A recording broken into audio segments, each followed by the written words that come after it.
Hello, this is Brian, and for the next hour, I'll be reading from the June 9th issue of the Toronto Star on the Niagara Frontier radio reading service. Trump says U.S. must respond after Iran downed U.S. Army helicopter near Strait of Hormuz. President Donald Trump blamed Iran for downing a U.S. Army helicopter near the Strait of Hormuz on Tuesday and said the United States must respond to the attack. A drone boat rescued two Army aviators who were aboard the Apache attack helicopter when it went down near the waterway that Iran has effectively closed during its war with the U.S. and Israel. Trump said in a social media post that both service members are safe and uninjured. Nevertheless, the United States must, of necessity, respond to this attack, Trump wrote. The helicopter went down as the Middle East was still reeling after Iran and Israel exchanged fire the previous day in the biggest blow yet to the strained ceasefire in the Iran war. Iranian state television reported Tuesday that the Israeli attacks killed at least two members of the country's air defense units. Since the U.S. and Israel began striking Iran on February 28th, the war has shaken the global economy, driven up energy prices around the world, and made many basics, including food, more expensive. Officials have been unable to turn the April ceasefire into a deal to permanently end the conflict, particularly as Israel intensifies and expands its military campaign in Lebanon against the Iranian-backed militia Hezbollah. Army crew members picked up by drone boat.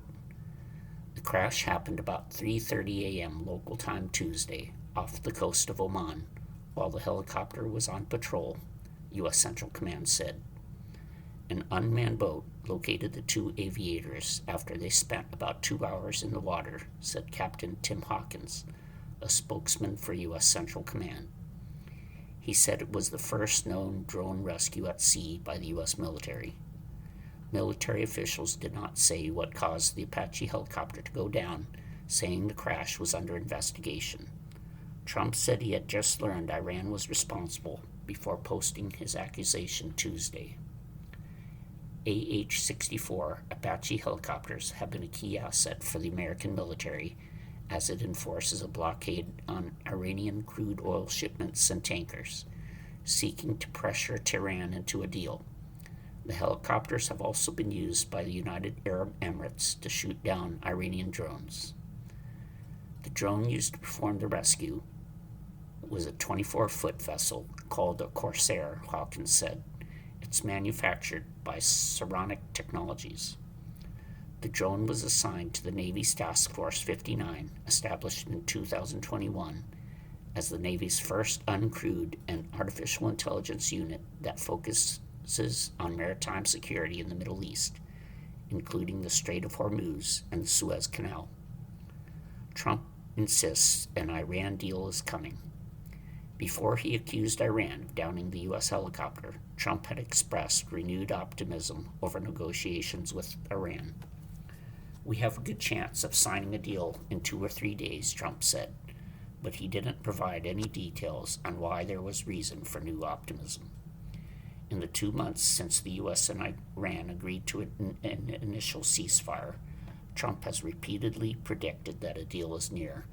We're very close to having a very, very good, strong, powerful deal, the president said. If we go and bomb, which we could do very easily if we want, and we spend another 2 or 3 weeks bombing, they'll have nothing left whatsoever, but you won't have the strait open for months. He added, if we do the bombing, a lot of people are going to be killed. Who wants to do that? I don't. Mediators, led predominantly by Pakistan, have been trying for weeks to get a deal across the line. However, both Iran and the U.S. have taken hard-line positions. The U.S. wants to see Iran give up its stockpile of highly enriched uranium, which is believed to be entombed in the aftermath of American airstrikes that happened during the 12-day war in 2025. But Iran is refusing that and demanding relief from sanctions. It also wants the release of frozen assets even before a final agreement is in place, something rejected by Trump. Before Trump's comments on negotiations, Iranian Parliament Speaker Mohammad Bagher Kalibaf said Monday that Trump's remarks so far on a possible deal contradicted the agreed-upon sections, showing that the U.S. is neither seeking a ceasefire nor dialogue. The continued fighting between Israel and Hezbollah is still a top Iranian priority as well. Lebanon's Army Chief General Rodolphe Haikal traveled to Pakistan on Tuesday. There he met Pakistan's Army Chief Field Marshal Asim Munir, who has been a key figure in Iran-U.S. talks. Haikal's visit comes as Lebanon's government takes an increasingly hard line on Hezbollah, but remains unable to disarm the powerful militia.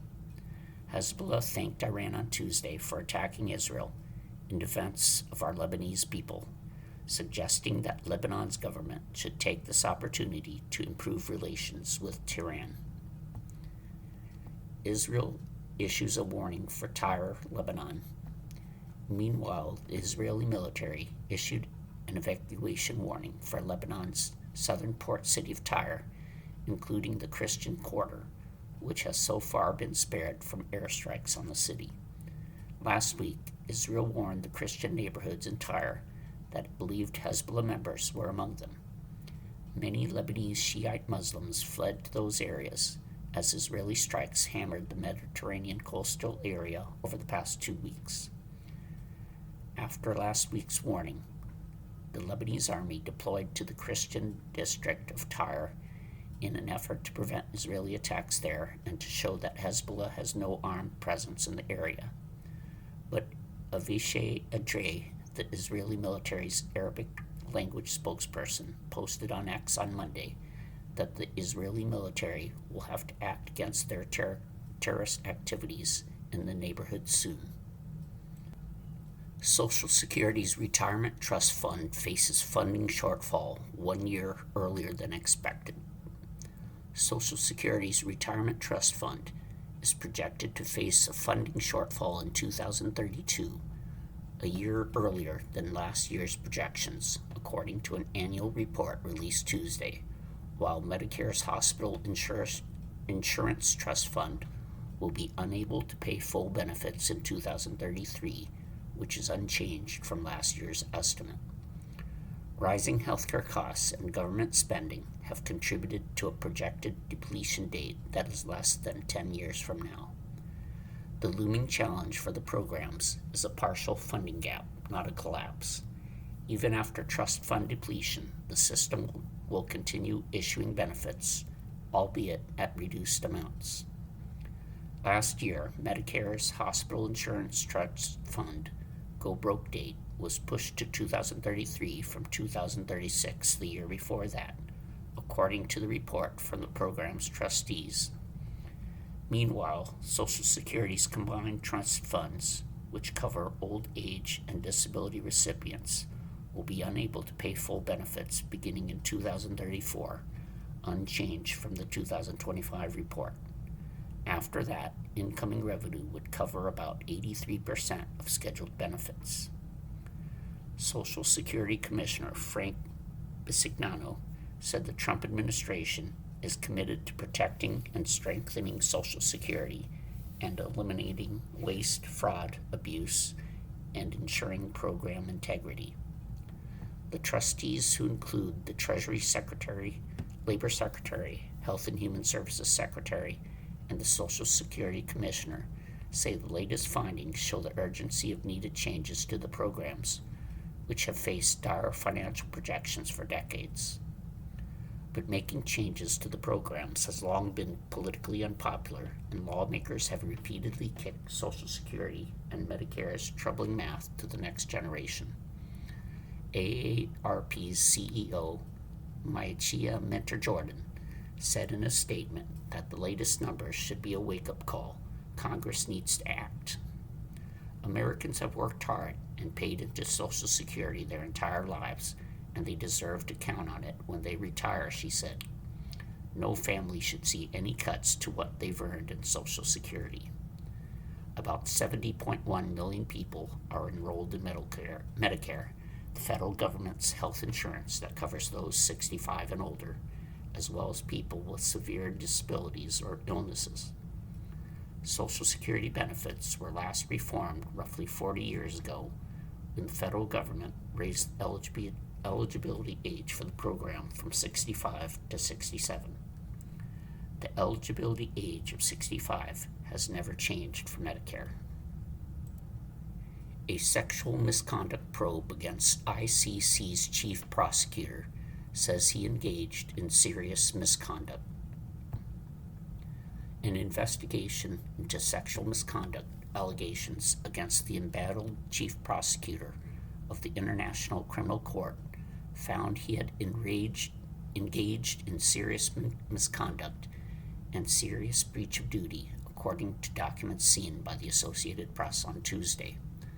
The 21-member executive committee of the court's oversight body, the Bureau of the Assembly of States Parties, on Monday voted to suspend British barrister Karim Khan and refer him for further disciplinary proceedings. The 56-year-old faces allegations of sexual misconduct with a female aide in a scandal that has dragged on for more than 2 years. Khan has steadfastly denied any wrongdoing. Through his lawyers, Khan rejected the decision, calling it unlawful, procedurally unfair, and unsupported by evidence. His legal team vowed to take all necessary steps to challenge the decision, protect his rights, and ensure that due process is upheld. In April, a UN investigation found evidence he had non-consensual sexual contact with his aide in his office at his private residence, and while on a mission, according to a copy of its report seen 2 months ago by the AP. However, a 3-judge panel selected by the Executive Committee for a legal assessment of the findings found that the UN investigation was not conclusive enough. The ICC operates independently of the United Nations. Khan already temporarily stepped down in May 2025, pending the outcome of the investigation. The process is unprecedented for the court, which has had to create new regulations for this situation. Monday's announcement did not mention Khan's alleged victim in the case, who has also been on leave from the court. Danielle Shakel of the International Federation for Human Rights told the AP that the very omission of the victim's name shows the wider problem. The woman at the center of this process is almost invisible, as she has too often been throughout this process. The ICC Prosecution Office said it was acutely aware of the duty of care it owes all staff and personnel, and would continue to place critical importance on ensuring a safe working environment and respectful workplace culture for all personnel. The final decision on Khan's fate is now up to the Assembly of States Parties, which oversees the ICC. The Assembly is to hold a special session to decide if Khan can remain in his job at the Global Court, though no date has been set for the session. The ICC President, Judge Tomoko Akane, called on the Assembly to finalize the process with the highest priority. Khan has been the court's chief prosecutor since 2021. His work has been hampered by sanctions slapped on him and other court officials by the Trump administration over the ICC investigations into U.S. ally Israel. NASA unveils Artemis 3 astronauts to test technology for a future moon landing. NASA on Tuesday revealed the crew for its Artemis 3 mission, the next step in the space agency's plan to eventually land astronauts on the moon. The announcement came 2 months after Artemis 2's record-breaking trip around the moon that surpassed the distance record of Apollo 13. NASA's Randy Bresnik, Frank Rubio, Andre Douglas, and the European Space Agency's Luca Parmitano won't fly to the moon or land on the surface. Instead, they'll orbit Earth while practicing docking their Orion capsule with two lunar landers. To the Artemis 3 crew, we wish you Godspeed on the journey ahead, said NASA Administrator Jared Isaacman. Elon Musk's SpaceX and Jeff Bezos' Blue Origin are racing to deliver the lunar landers. The 2-week demo is targeted for 2027. Blue Origin suffered a recent setback when its massive rocket exploded during an engine-firing test on the launch pad in Florida, shaking nearby homes and illuminating the sky with an orange fireball. NASA's Jeremy Parsons said the setback is a learning opportunity and that the space agency is confident Blue Origin's rocket will be ready in time. NASA's Artemis program aims to return astronauts to the moon's surface for the first time since the 1970s.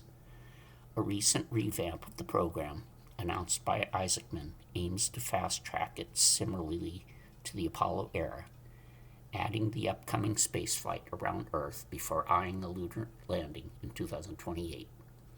We are certainly humbled as a crew to be able to be our crew that executes this Artemis 3 mission in space, said Bresnik, Artemis 3 commander. Added Douglas, mission specialist, my brain, it is going a mile a minute right now, but my heart, it is so warm, it is so full. In May, NASA awarded hundreds of millions of dollars in contracts to 4 companies, including Blue Origins, to build landers, rovers, and drones for a future moon base. Isaacman said the goal of the moon base is to lay the foundation for a Mars expedition. You are listening to a reading of articles and features from the Toronto Star on the Niagara Frontier radio reading service. Ukraine is ready to share drone technology with Nordic and Baltic countries, Zelensky says.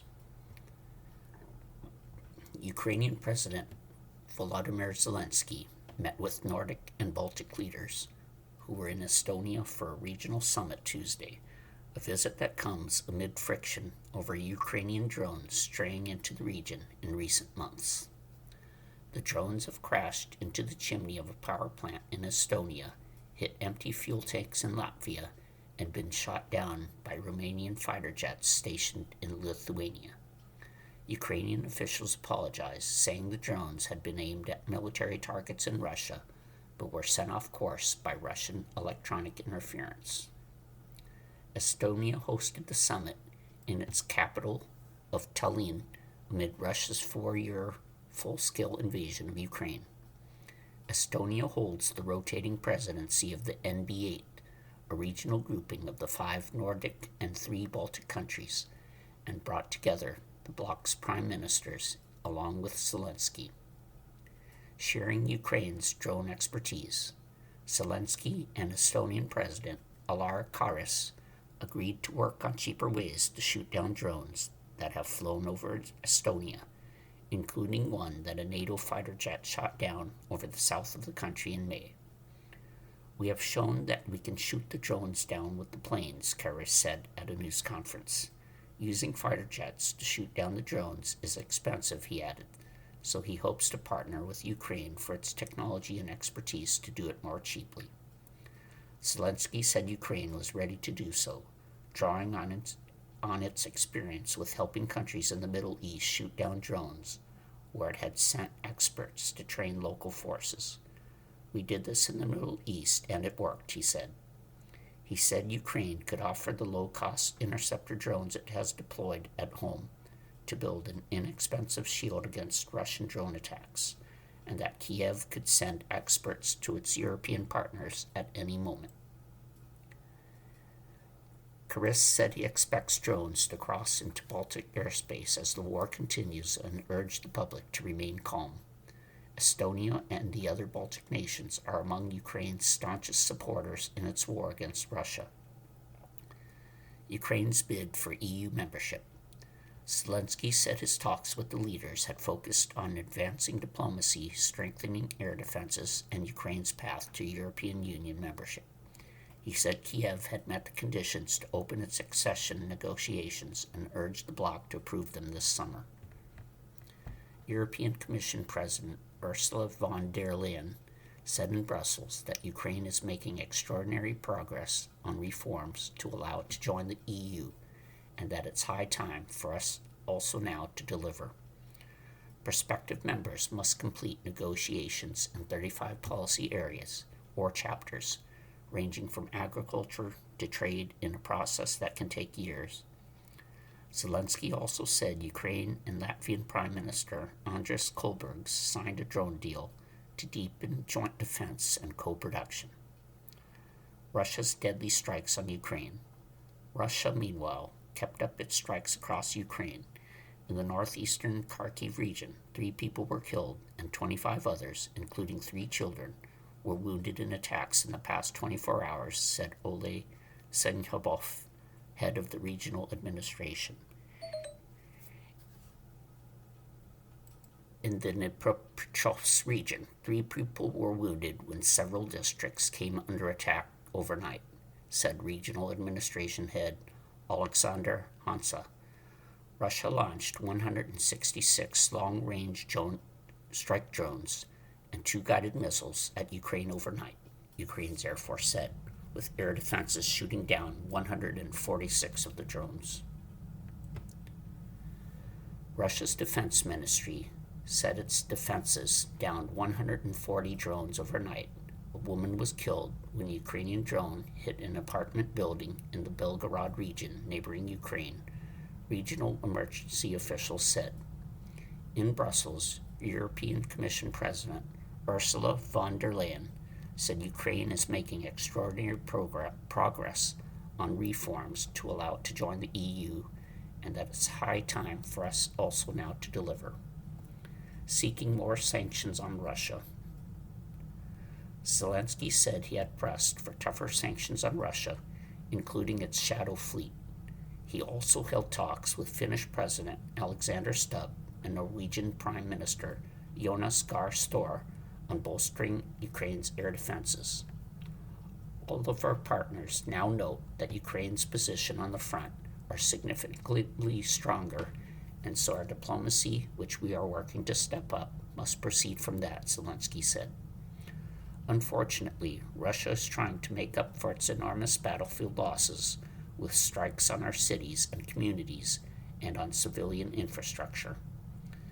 In Brussels, von der Leyen announced proposals for new sanctions against Russia targeting its energy, financial, and trade sectors, including fisheries for the first time, with a ban on cod, among other measures.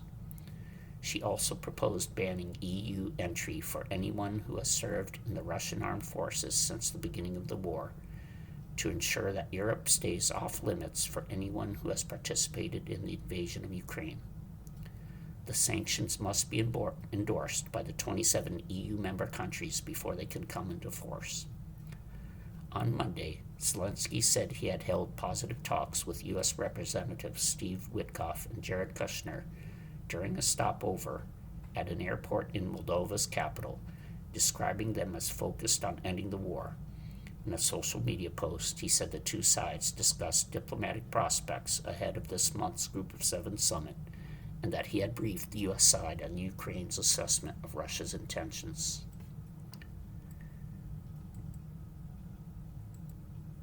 Bulgaria's new government to stop supplying weapons to Ukraine. Bulgaria will not send any more weapons to Ukraine, the Balkan country's defense minister Dimitar Stoyanov said on Tuesday. We have already made it clear that the war in Ukraine will not be resolved on the battlefield, Stoyanov told reporters in Sofia. What we are witnessing is a war of attrition, and no matter how much weaponry is amassed, its only result is the loss of human lives. He added, Ukraine needs more people, not more weapons. It has enough weapons, so we do not envisage providing more weapons to the Ukrainian army. Prime Minister Rumen Radev, whose government took office after a landslide victory in April, has been for years opposing arming Ukraine and calling it instead for diplomatic solutions. Bulgaria, which is a member of NATO and the European Union, has been providing military aid to Ukraine since Russia launched its full-scale invasion in 2022. The shipments of mostly Soviet-era weaponry played an important role at the early stages of the war. Due to political controversies at home, the shipments had been made mainly through third countries. Stoyanov said it was time to sit down at the negotiating table to seek a just peace that is defined by both sides. Of course, the role of the EU is extremely important, he said, adding that it would be difficult to assign this role to that of a mediator for the simple reason that the EU has also assisted Ukraine in its efforts in this war anyway. Stoyanov also announced Bulgaria plans to increase defense spending to 5% of GDP by 2030. Vance demands Justice Department probe of Minnesota officials as White House presses war on fraud. Vice President J.D. Vance is pressing federal prosecutors to investigate Minnesota Governor Tim Walz and State Attorney General Keith Ellison over allegations they failed to stop widespread social services fraud, amplifying concerns the White House will use a new Justice Department division to target political rivals. Vance, who has been tapped to lead the Trump administration's anti-fraud efforts as he seeks to raise his political profile as a potential 2028 presidential candidate, cited in a letter to the Justice Department a report from the Republican-led House Oversight Committee that alleges Walz and Ellison were aware of pervasive abuse of government programs for years and let it flourish. The Justice Department didn't immediately respond to questions Tuesday about whether it would open an investigation. It was unclear what, if any, potential violations of federal law could support a probe into the Democratic Minnesota officials who have defended their efforts to combat fraud and have characterized a separate Justice Department investigation involving state leaders as politically motivated. Minnesota has long been under a microscope for staggering amounts of fraud in programs for children and other social services, with dozens of defendants charged under the administration of President Joe Biden, a Democrat, and President Donald Trump, a Republican. Vance's referral for an investigation into state leaders, however, marks an escalation in the Trump administration's stated war on fraud that officials have said would not be political or partisan. Vance is seeking an investigation by a new Justice Department division that has drawn intense scrutiny over the potential for political influence, given its close relationship with Trump's White House. The White House announced the division's formation in January and initially said its leader would answer directly to the president instead of the typical Justice Department command. Walz spokesperson Teddy Shan derided the House committee as nothing more than a joke that continues to rehash COVID-era fraud. Governor Walz is glad to see fraudsters are going to prison, Shan said in an email. If the committee is concerned about corruption, they should investigate why President Trump continues to let fraudsters out of prison. Ellison called the allegations unfounded and dismissed Vance's referral as a political stunt from an administration that uses the machinery of government to target its perceived opponents while extending leniency to those aligned with its interests. It is deeply troubling to see official powers and public resources diverted away from serving the people and instead aimed at pursuing political adversaries, Ellison said in a statement. That is not what government is for, and it diminishes public trust in our institutions. The House committee alleges that fraud warnings were elevated to the most senior levels of the Minnesota state government, and payments continued long after credible signs of fraud emerged. In his referral, Vance wrote that officials in Minnesota or anywhere else in the country must be held accountable if they facilitated fraud, prevented officials from stopping it, or retaliated against whistleblowers who tried to report it. Minnesota state officials are not above the law, Vance wrote in a post on X. The Trump administration has clashed repeatedly with Minnesota officials not only about fraud, but also the massive federal immigration crackdown that swept across the Minneapolis-St. Paul area and other communities and led to widespread protests. The Justice Department in January served grand jury subpoenas to Minnesota officials as part of an investigation into whether they obstructed or impeded federal law enforcement through public statements they made. The status of that investigation is unclear. The Trump administration has touted the creation of the National Fraud Enforcement Division as a crucial step in its efforts to prevent the misuse of taxpayer dollars. The division's leader, Assistant Attorney General Colin McDonald, is a veteran prosecutor who has vowed to pursue cases without fear or favor. Critics, however, have questioned the administration's motive behind the new division, given that fraud was already prosecuted by the agency's criminal division, which last year announced the largest coordinated takedown of healthcare fraud schemes in Justice Department history. You are listening to a reading of articles and features from the Toronto Star and the Niagara Frontier radio reading service. As U.S. Customs refines its tariff refund system, who gets in to apply is under dispute.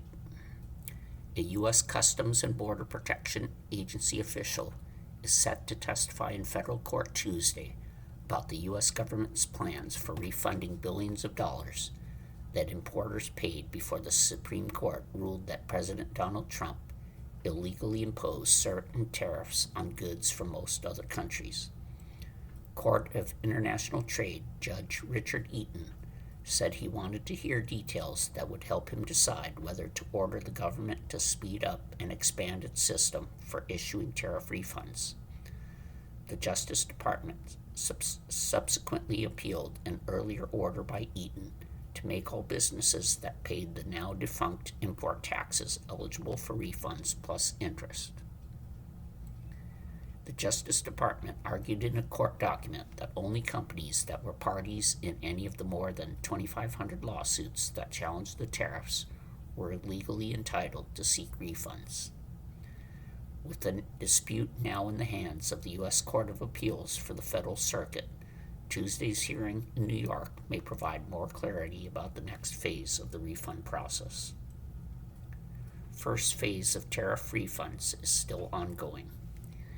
Eaton ordered Customs and Border Protection in March to create a system by which all importers of record could apply for their share of the $166 billion CBP estimated it had collected before the Supreme Court struck down the global tariffs.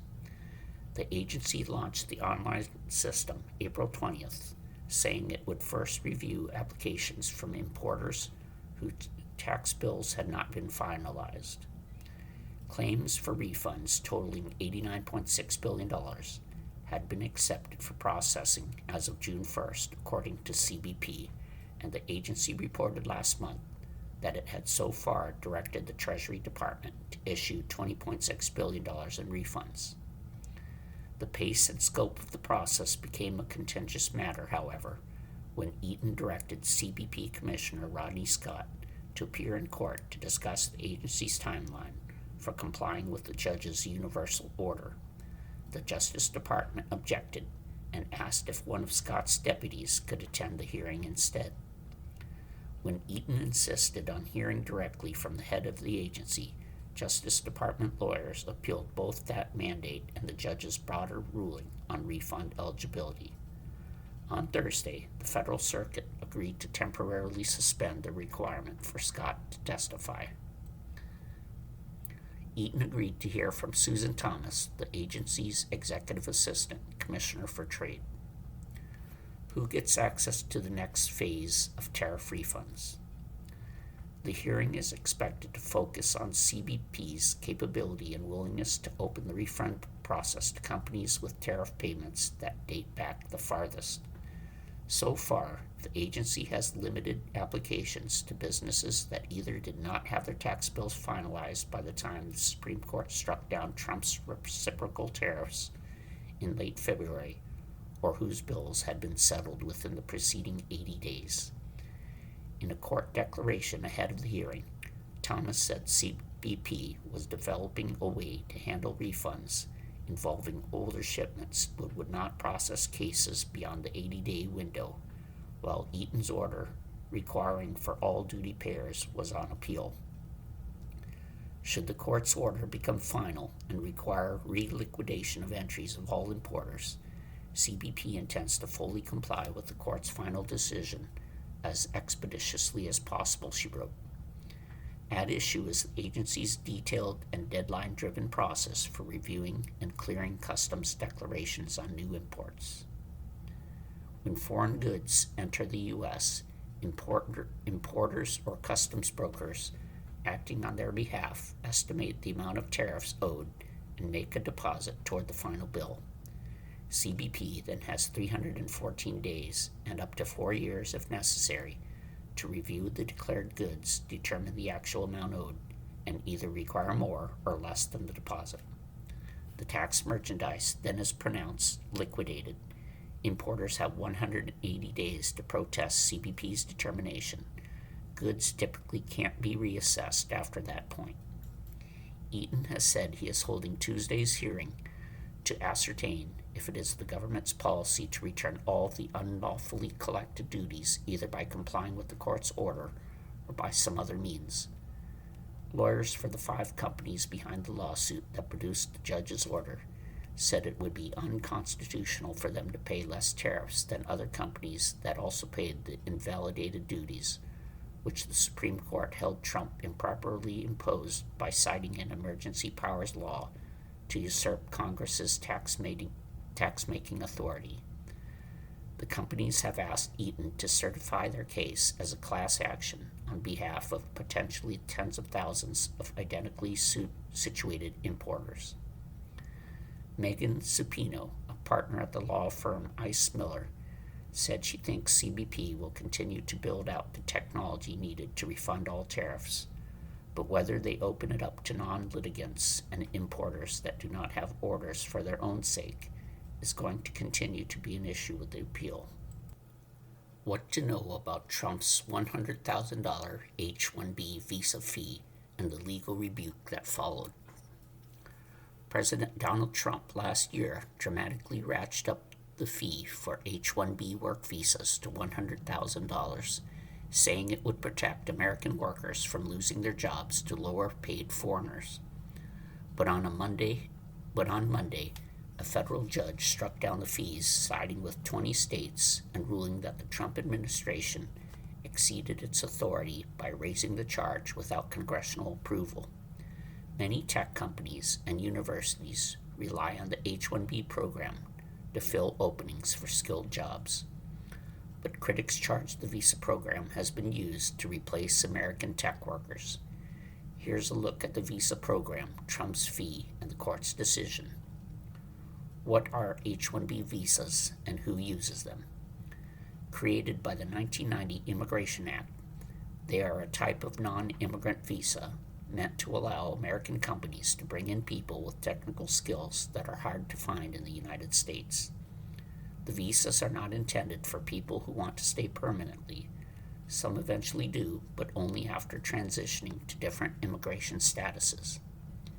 An H-1B allows employers to hire foreign workers who have specialized skills and a bachelor's degree or the equivalent. They are good for 3 years and can be extended another 3 years. Stephen Brown of Capital Economics estimated last year that there were around 700,000 H-1B visa holders in the United States, along with another 500,000 dependents. At least 60% of the H-1B visas approved since 2012 have been for computer-related jobs, according to the Pew Research Center. But hospitals, banks, universities, and a wide range of other employers can and do apply for H-1B visas. The number of new visas issued annually is capped at 65,000, plus an additional 20,000 for people with a master's degree or higher. Those visas are handed out by a lottery. Some employers, such as universities and nonprofits, are exempt from the limits. What did Trump do and why? The White House announced the $100,000 fee last September. The application fee previously was $215 to enter the visa lottery, plus other processing charges. The higher fee took effect barely 24 hours after the announcement. Critics say that H-1B visas undercut American workers luring people from overseas who are often willing to work for less than American tech workers do. Staffing companies such as Tata Consultancy Services often supply Indian workers to corporate clients. According to Pew, nearly 3/4 of those whose applications were approved in 2023 came from India.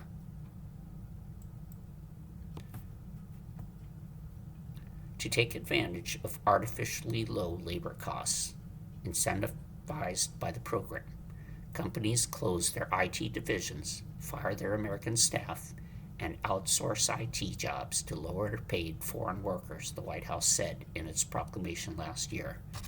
In a 2020 report, the left-leaning Economic Policy Institute found that 60% of the H-1B positions certified by U.S. Labor Department are assigned wages below the median for the job. Supporters of the program say H-1B visa holders increase companies' productivity and complement the work of native-born Americans. Very few companies have been willing to pay Trump's fee. The government had received only 85 fee payments, worth $8.5 million in revenue as of mid-February, according to a government court filing in March. The $100,000 fee was not a success in terms of revenue generation, said Bernard Mueller, co-chair of the immigration practice at the law firm Ogletree Deakins. The higher fee did not apply to foreigners already inside the United States on student visas and seeking to stay on to work in America, and it has caused only a small drop in the number of H-1B visas being issued. Earlier this year, Capital Economics noted they were running at the same level as they did in the 2010s, according to a Capital Economics report. What happened in court Monday? U.S. District Court Judge Leo Sorokin in Boston ruled that the fee violated the Administrative Procedure Act, which governs how federal agencies develop and issue regulations. The court finds that the policy imposes a tax on H-1B petitions without the requisite delegation by Congress, Sorokin wrote. His ruling contradicted an earlier federal court ruling in a separate legal challenge to the H-1B fee brought by the U.S. Chamber of Commerce. That upheld the charge and kept it in effect until it is scheduled to expire in September. Yet another lawsuit has also been filed in federal court in San Francisco by religious groups and labor organizations, setting up the possibility of divided rulings in 3 appellate court circuits. In the Boston case, the states argued that the policy impedes their ability to hire primary and secondary school educators and to staff public colleges and universities, which will stymie academic research and lead to a decline in medical workers. Trump administration warns more than 500 hospitals to provide more price information or face fines. The Trump administration has warned more than 500 hospitals that they are failing to provide the public with basic pricing information, arguing that the lack of disclosure is keeping healthcare costs higher than they should be. The Associated Press obtained exclusively the list of hospitals that since April have either received letters of warning or requests to submit plans to provide transparent pricing. Failing to comply with the warnings comes with penalties as high as $2 million annually for each recipient that doesn't create a plan to post clear pricing data. The letters are meant to fix a fundamental problem that patients, employers, and insurers might not know ahead of time the cost of blood work, an imaging test, or another form of treatment, and as a result, pay more than they should have. AP has posted the list of hospitals that have received letters. A senior administration official who requested anonymity to provide the list said that President Donald Trump plans to tighten enforcement of price transparency standards made possible by a 2019 executive order signed by Trump. More hospitals are likely to receive letters regarding the absence of pricing data, the official said. The warnings are the latest example of Trump leaning into the message that his administration is fixing the problem of healthcare expenses that can drain a family budget. It's a calculated pitch ahead of the November midterms, at a time when affordability is a top concern for voters. But Trump is also vulnerable on this particular issue, as his administration allowed subsidies to lapse for people buying insurance through the 2010 Affordable Care Act, widely known as Obamacare. Just 29% of U.S. adults approved of Trump's health care policies, according to the most recent survey on the issue by the Associated Press NORC Center for Public Affairs Research. The president fared slightly worse on that issue in the December survey than on the economy, immigration, or his management of the federal government. The push for price transparency could have a particular impact on Republican strongholds like Texas, Florida, Indiana, Alabama, and Louisiana, which are among the states with the highest count of hospitals that have not provided adequate information on the costs of medical services. Texas had 42 hospitals that received warnings, more than any other state. Baptist Medical Center in San Antonio, Texas, among the state's largest hospitals with 1,585 beds, received a letter, as did the University of Texas MD Anderson Cancer Center in Houston. Missouri-based Ascension, one of the country's largest hospital systems, had 13 hospitals in multiple states that received letters. The Republican state of Indiana had 34 hospitals that received letters, nearly as many as the 38 in Democratic-led California, even though California has 5 times more people than Indiana. Administration officials interviewed for this article noted that Christiana Hospital in Biden's home state of Delaware also received a warning letter. The red letters reflect 2 competing philosophies between Republicans and Democrats over how to handle the ballooning expense of health care, which is also a growing risk for the federal government's own balance sheet. Biden's team put more emphasis on record enrollment in Obamacare programs that increased the percentage of people with health insurance. Biden also signed a bill that allowed the government to begin negotiating prices for some Medicare drugs directly with pharmaceutical companies. That program, which has continued into Trump's second administration, has helped knock down the list prices of some of Medicare's costliest drugs. The Trump administration, by contrast, has focused more on trying to find ways to provide details on pricing, such as promoting the TrumpRx site for prescription drugs, betting that doing so will lead to better and more efficient spending on healthcare as the data gets crunched. Critics have said Trump's negotiated prices on prescription drugs might not produce genuine savings for many Americans with insurance, while the administration has estimated savings in excess of $500 billion over 10 years. With the various lists of hospital prices, the administration wants providers to make it easier to access the files and to ensure the information in them is legitimate, instead of being based on estimates or omitting numbers for key procedures. The White House Committee on Energy and Commerce has a hearing planned for Wednesday on price transparency. Transparency is the foundation of a healthcare system that rewards competition based on cost and quality, Sean Greminger, CEO of the National Alliance of Healthcare Purchaser Coalitions, plans to say in his prepared remarks. You are listening to a reading of articles and features from the Toronto Star on the Niagara Frontier radio reading service. Salt Lake City lawsuit is latest against DHS's plan to use giant warehouses to detain immigrants. Salt Lake City and its county have filed a lawsuit seeking to block the Department of Homeland Security's plan to open a giant warehouse in the city that would be used to detain up to 10,000 immigrants. The lawsuit filed Monday in federal court is the latest brought by local officials around the country who were not consulted before DHS purchased industrial warehouses that it planned to convert into regional immigrant processing and detention centers. The lawsuit targets the most expensive property purchased by DHS for the initiative, $145.4 million for a 833,000 square foot warehouse that is roughly the size of 15 football fields.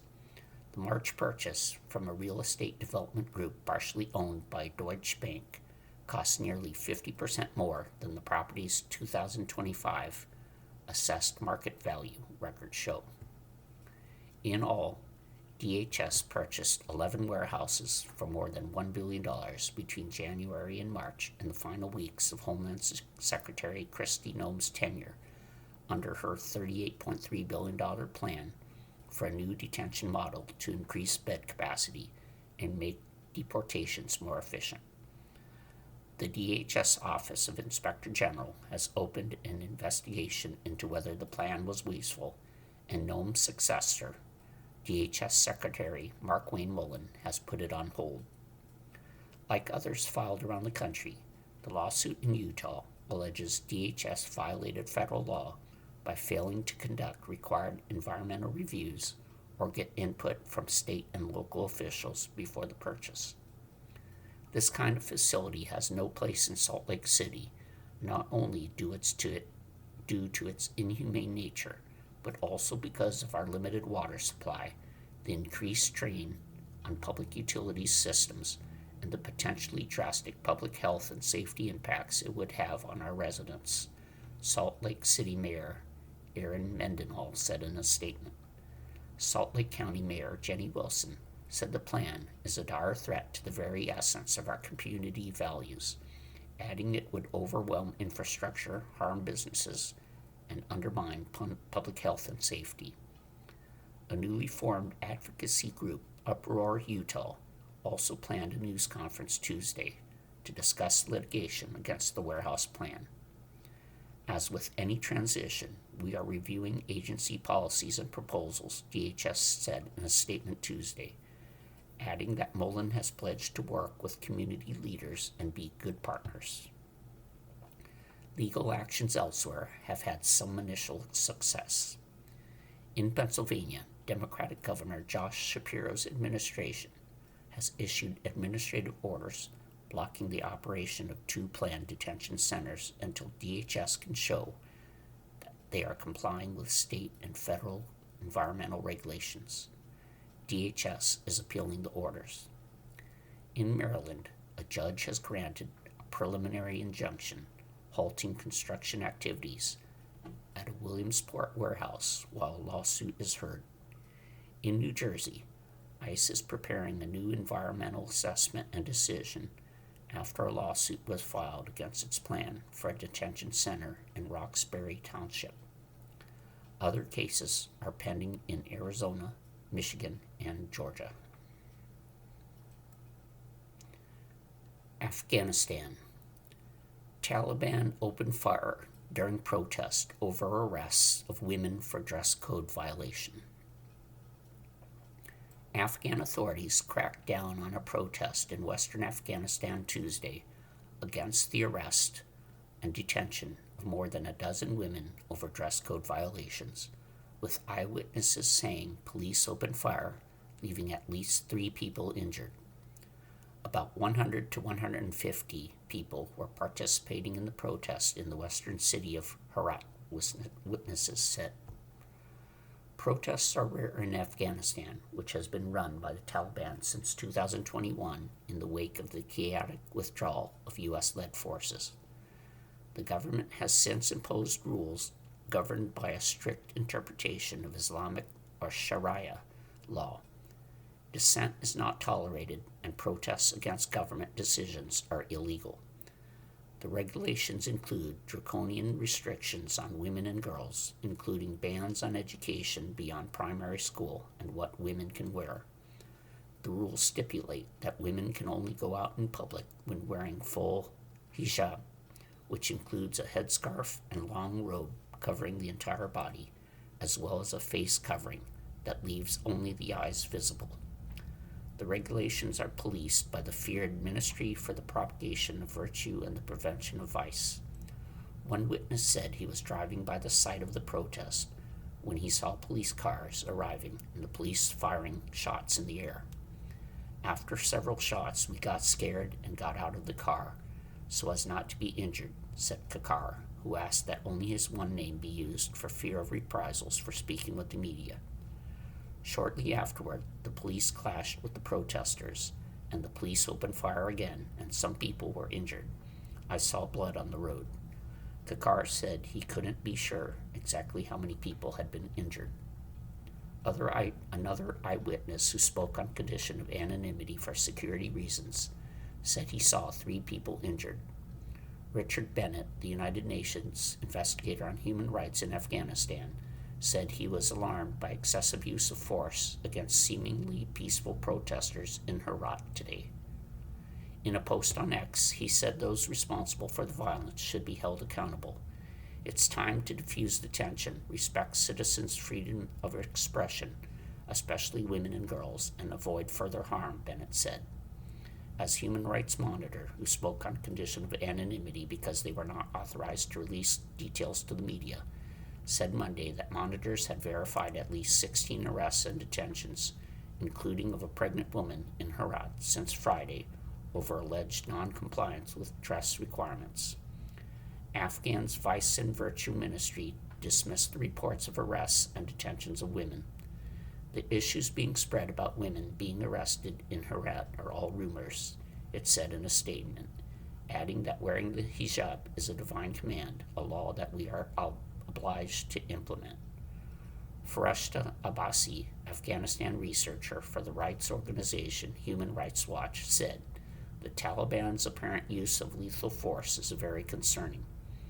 The organization called on authorities to immediately release all those detained for peaceful protest and provide health services to the injured ones, Abbasi said, adding that Human Rights Watch was also concerned about the arbitrary detention of women for so-called inappropriate clothing.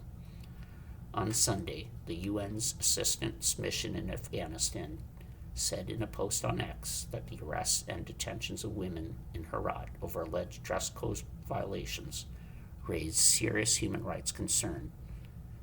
It had expressed concern over similar arrests in the Afghan capital, Kabul, last year.